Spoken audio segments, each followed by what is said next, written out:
Hello everyone. So friend, in this section of course, we will be discussing about various sorting algorithms.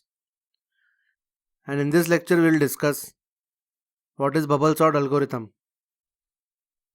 So we will be looking into the demonstration of bubble sort algorithm and later we will look into its implementation.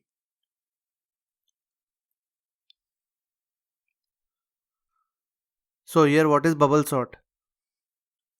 So if you see, bubble sort is also called as sinking sort. Now what do we mean by sinking sort? So here let's say we are given an unsorted array which has some random numbers, and if we apply the algorithm on those random numbers, so usually the algorithm works in various iterations, and with each iteration the largest element tends to sink at the end of the array, and when they sink to the end of the array they are usually placed at the correct position, and after every element is placed at its particular position, at the end we get a sorted array. So how does this algorithm work is, as we are given few numbers which are unsorted, so usually this algorithm, it repeatedly compares the pair of adjacent elements and swap them if they are in wrong order. So when the few numbers are given which are unsorted, we start with the first two numbers and we compare them to check whether they are in correct or wrong order, and if they are in wrong order we simply swap them and then we move to the next two numbers. So let's look into an example where we are given an unsorted array. So here inside this array there are 6 numbers which are unsorted, and now let's say we want to sort them in ascending order. So now what do is, we compare the adjacent elements repeatedly. So in the first pass we compare the first two numbers, and as we want to sort this array in ascending order, we simply compare that the number on the left is greater than the number on the right or not. So if the number on the left is greater than the number on the right, then we know that they are in wrong order. So here 3 is greater than 1. So we know that they are in wrong order. So what do is, we perform a swap. So after performing the swap between these two numbers, 1 comes to the left and 3 goes to the right. And after performing the swap, we simply move to the next adjacent elements. We compare 3 with 5 and 3 is less than 5. So therefore they are in correct order. So we perform no swap. And then we simply move ahead with the next two numbers. Now here you can see 5 is greater than 2. So therefore they are in wrong order. So we perform a swap. And after we perform swap, 2 goes to the left and 5 goes to the right. And then we move to compare the next two adjacent elements.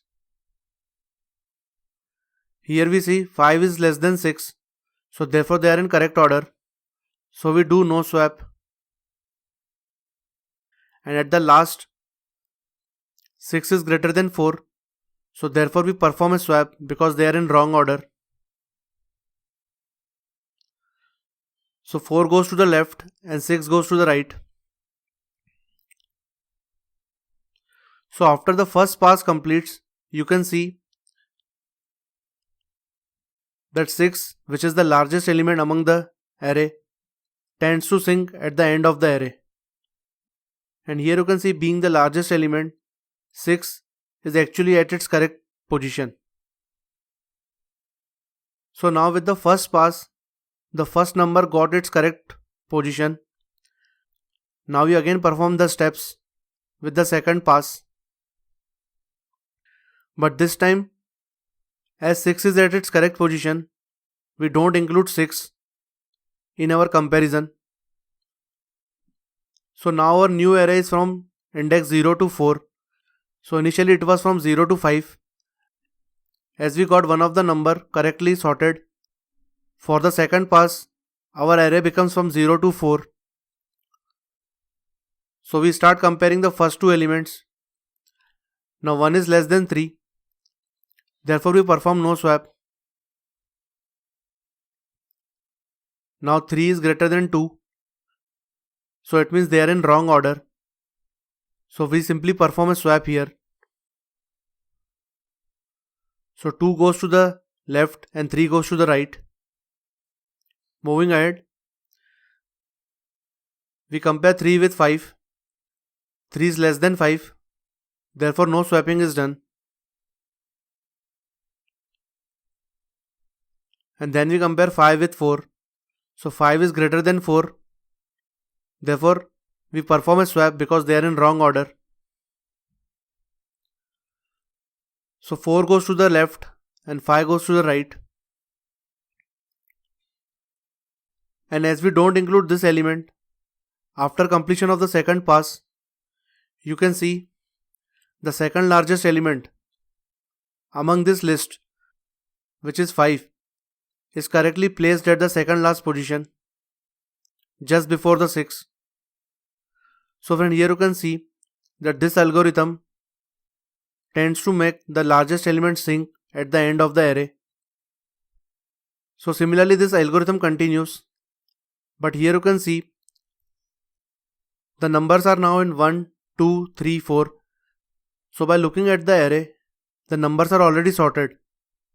But there is no way for the algorithm to know that the numbers are sorted, because the algorithm has to make the comparisons. So in order to make the algorithm know that the array is sorted, what we do is we simply keep the track of the swapping. So let's see how we can do it in the third pass. So we compare the first two elements. 1 is less than 2, so therefore they are in correct order. So no swapping is done. So here we perform no swap. 2 is less than 3. So therefore there is no swap. 3 is less than 4. So therefore there is no swap. So friends, here you can see in the third pass we didn't perform any swap. So at the end of the third pass, we simply check that whether we had performed any swap or not. So if we haven't performed any swap, we can come to know that array is already sorted. So friend, usually with each iteration or with each pass, we simply keep the track of swapping, and if in any particular pass no swapping is done, then we can directly come to know that the array is already sorted, and we simply break from the algorithm. So friends, this is the demonstration of the bubble sort algorithm. In our next lecture, we'll see the demonstration of the code through animation, and then we'll write the implementation of it in Eclipse and see it's working. I hope you like this video. Thanks, have a nice day.